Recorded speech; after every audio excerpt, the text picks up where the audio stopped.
Hello everyone, this is Madison. Today we're going to be looking at the case study of Dr. V's magical putter and the moral dilemmas that were involved. Okay, so in this first section we have a little bit of background and moral dilemmas that happened during the research process.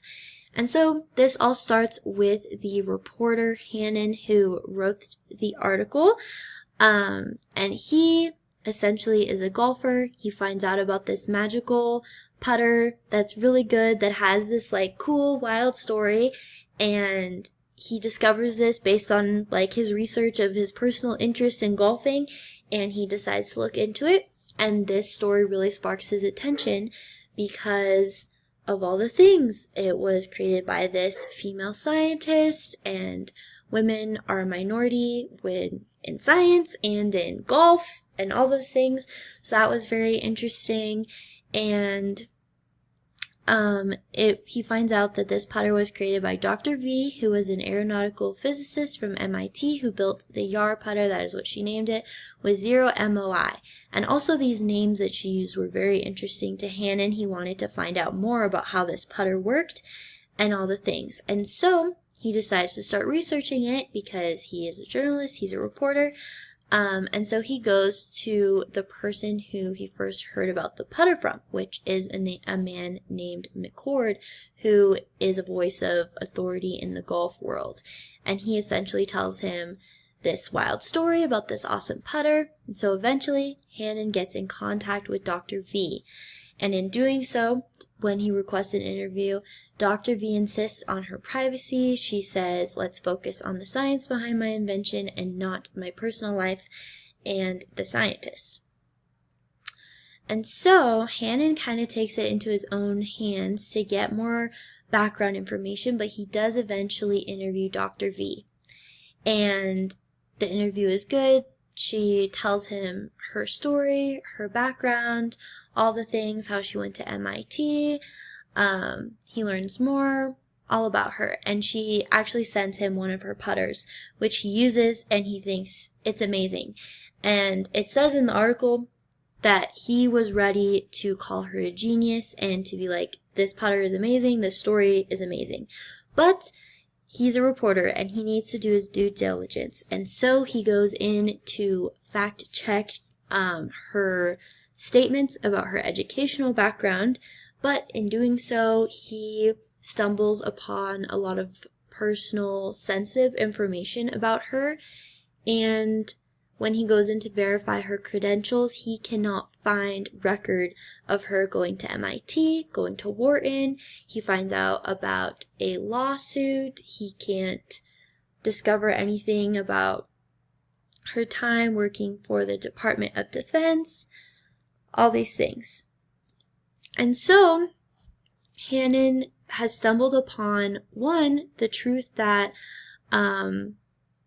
Dr. V is actually transgender and has struggled with some pretty dark mental health problems, has lived a whole life under a different name, and this life does not match up to what she claims today.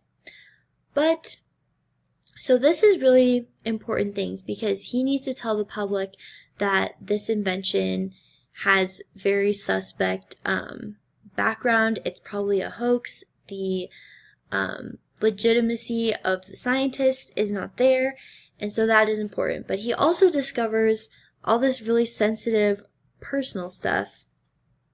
And so this is the moral dilemma between telling the whole truth, which includes all this private personal information, or the necessary truth.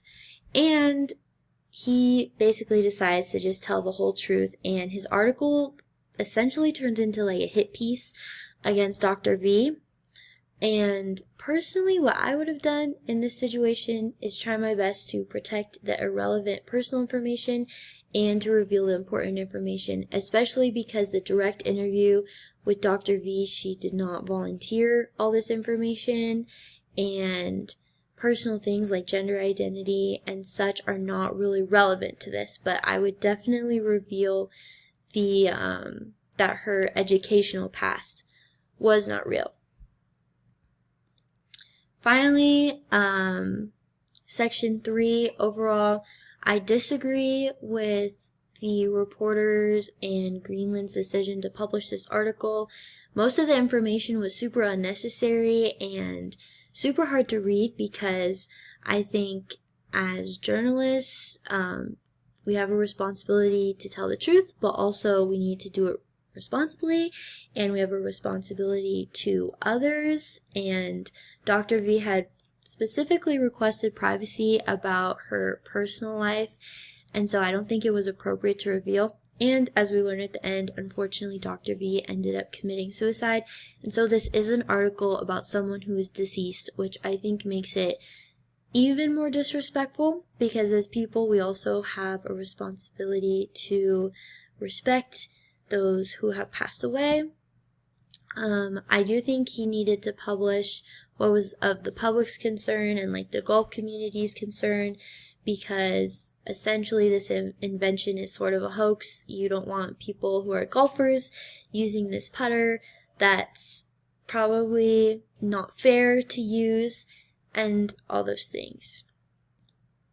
Thank you so much, and I'm excited to see what everyone else thinks about this.